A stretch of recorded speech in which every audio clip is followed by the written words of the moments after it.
beloved Boss Mike Cervera. Matindi ito. Oo, galit na ho. Ari nga, mga dismayado sa resulta o desisyon ng Korte Suprema. Kayo po ba mga kababayan ko? Ha? Kayo, tanungin ko kayo. Kayo po ba masaya? Kayo po ba malungkot? Ano po ang inyong pakiramdam ngayon na nakapag-desisyon na ang kataas-taasang na korte sa ating bansa? Ano po? Oo, sa mga galit, press 1. Sa mga hindi, masaya, press 2. Ano po, mga kababayan? Ayan, paki-comment na lang. At ito na nga mga kababayan ko. Nako, opo. Pasok na natin. Pasok!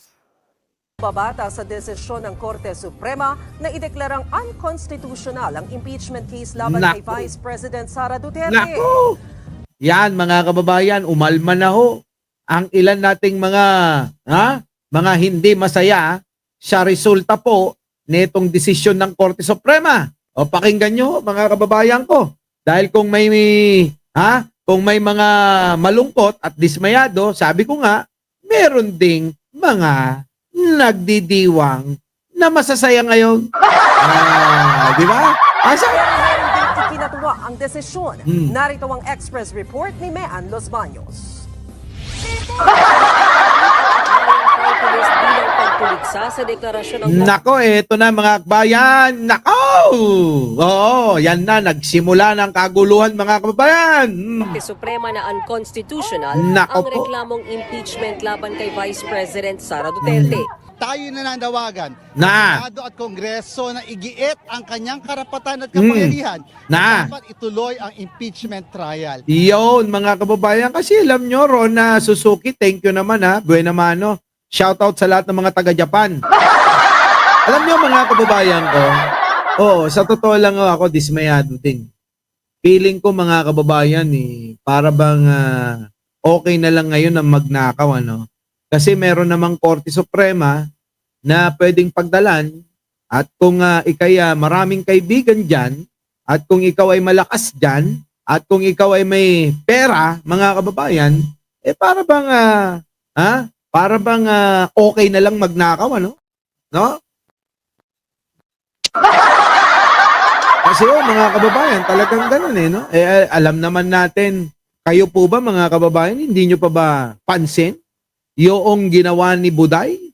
Kung ano yung ginawa niya sa sandamakmak na pera natin, na tayo ang naghirap, pero siya nagpakasarap?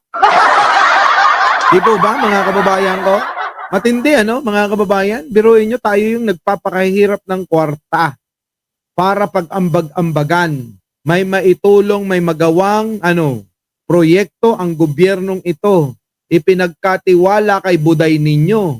Pagkatapos ipagkatiwala, ginawan ng paraan, gumawa ng mga pekeng resibo para makamkam. Yan. Tapos ngayon, mga kababayan, may mga nadiskubre ng Kongreso sa kanilang investigasyon. Ayan po balikan natin yung mga nakaraan na mga pag-iimbestiga dyan. At doon na nga mga kababayan, marami hong mga pangalan na hindi nakatala sa NSO o PSA mga kababayan. Na yung mga pangalan pong mga ginamit ay mga kababayan, wala man lang birth certificate. Ibig sabihin mga kababayan, hindi nag-i-exist dito sa ibabaw ng Earth.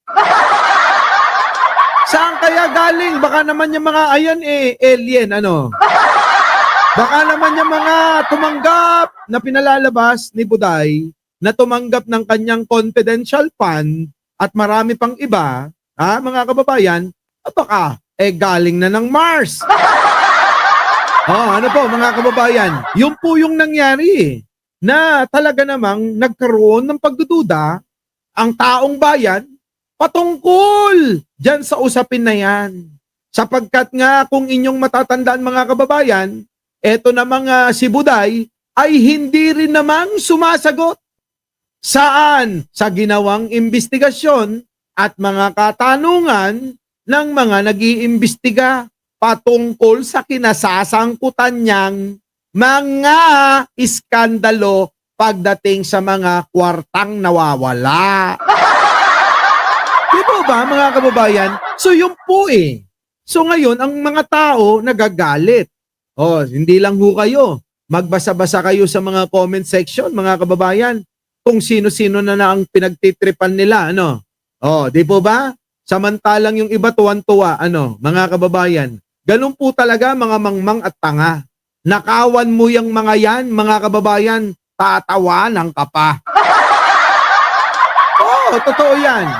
Kaliwain mo yung mga yan, mga kababayan, aba, ipagmamalaki ka nila. Ganun ho yung mga Di po ba? Yung mga nasa kabilang kubol nasa kabilang parlor. Walang yan mga kababayan Kita mo, kaliwain mo, gawa mo ng masama, okay lang. Nakawan mo, okay lang. Di ba? Agawin mo yung asawa, okay lang. Di ba? Yun. Kabitin mo yung jowa, okay lang. Ganon po sila mga kababayan ko, matitindi, mga kababayan. Kaya nga, iba ang mga utak, mga kababayan. Yan po yung mga nangyari nung mga nakaraan. Na talaga namang ang mga Pilipino, karamihan, hindi naman tayo mga DDS na ang mga Pilipino ay masaya. Mga gunggong kayo lang. Wag nyo kaming idadamay dyan. Dahil hindi naman kayo kasama sa aming sinasabi yung ilang mga Pilipino, mas nakakaraming Pilipino ang nagdidismaya dito nga sa desisyon ng Korte Suprema. Pero syempre tayo yung mga naman tayong mga tao, mga profesional at talaga namang tayo nakakaintindi kahit papano, mga kababayan, marunong naman tayong rumispeto. Nire-respeto naman natin kung ano yung Jax Demolay. Di ba? Nire-respeto naman natin kung ano yung desisyon na yan. Pero hindi ibig sabihin, mga kababayan, na nire-respeto natin ang kataas-taasang korte na yan, abay sang-ayon tayo sa mga kababayan, na mapawalang sala na lang basta-basta si Buday. Di ba? Baka naman ho mga kababayan, meron pong kaparaanan o magagawan ng mga senador na nandiyan dyan. Kaya nga nandiyan dyan yung mga yan, mga kababayan, para protektahan yung interes ng mamamayan. Kaso mga kababayan ko, napapabalita nga nung isang araw, may mga ilang senador nagkukutsabaan. Pare-parehas lang pala sila mga kababayan, di ba? Nagkukutsabaan sa mga, bilyon-bilyong halaga. Na pondo, mga kababayan. Yan ang problema natin sana lang talaga. Balikan ko na naman yung aking sinasabi rito. Alam nyo, kung may kapangyarihan lang ako talaga, ngayon palang gabi na to, sasabihin ko, hindi na magigising ang lahat ng mga politiko na magnanakaw. Diba? Sana magkatotoo. Kung meron lang talaga, ipapanalangin ko na ngayon para maubos na ho lahat ng mga magnanakaw sa bayang ito, mga kababayan ko. Di po ba? Sana kaso wala ganyan talaga yung mga tigidig-tigidig. Gusto nyo ba ganun ako mag-vlog? Di ba? Wala akong maisip. Wait lang. Tigidig-tigidig. Di po ba mga kababayan? Yan Kung meron lang talaga tayong kapangyarihan para gawin na yan kaya lang wala naman ho. Hindi naman tayo immortal na mga kababayan, may mga kapangyarihan ganyan na talagang ay sa totoo lang, Ipapanalangin ko yan ngayong gabi. Kung sakali lang nabibigyan ako ng ganyang kapangyarihan na mamatay kayong lahat ng mga politiko. Wala tayo sisinuhin, mga kababayan. Di po ba? Mamatay lahat ang magnanakaw sa bayang ito na nagpapahirap sa mga tulad natin, mga kababayang ordinaryong tao. Mga yan pag dating ng halalan, mga kababayan, nandyan na si Auntie Mama, shoutout daw. Shout out. Nagkakaroon ng glitch ang Lolo Whitey natin, Auntie Mama, ano? Shout out daw, ha? So yung mga kababayan, di ba, Aling Marikit, sana lang, kung pwede lang, di ba, walang sisinuhin, mga kababayan, mula sa presidente hanggang dun sa pinakamababa na kapitan, pati na rin yung kagawad nila. Di ba? Pati na rin yung mga yung mga kabataan, chairman, at mga kagawad ng sangguniang kabataan. Lahat, mga kababayan di ba? Mga kababayan ko, sana lang, para naman kahit papano, maabutan pa nating mga senior na ang pagbabago sa bansang ito. Yun po yun Kasi ngayon, mga kababayan, para bang normal na lang ang pagnanakaw sa ginawa at desisyon ng Korte Suprema, mga kababayan, nirerespeto ko yan. Ulitin ko, para po bang sa atin, mga kababayan, parang nagiging normal na lang ang pagnanakaw. Ano po, mga kababayan? At ang pagnanakaw ay bilyon-bilyon, mga kababayan. Hindi ho libo lang, hindi ho daan. Bilyon-bilyon, trilyon-trilyon pa nga yung tatay niyan. Hindi, mga kababayan, sabi ni rito, mga kababayan, ni Green Jobs, abay ko konti pa lang daw yung nagla-likes. Yan ang problema sa atin Kaya pag bigla akong nawala dito wag na kayong magtaka, Wag na kayong magtaka. Eto na, nagkakagulo na po.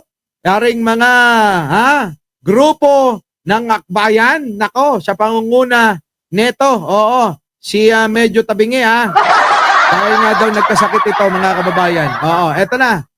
Sa inilabas sa desisyon ng mataas na hukuman, nilabas ng Kamara ang 1-year bar rule na isang impeachment complaint lang ang pwedeng ihain laban sa isang opisyal sa loob ng isang taon. Una ng SC ang unang 3 impeachment complaint na inihain noong Disyembre na hindi raw inaksyonan ng Kamara at alauna ay ibinasura.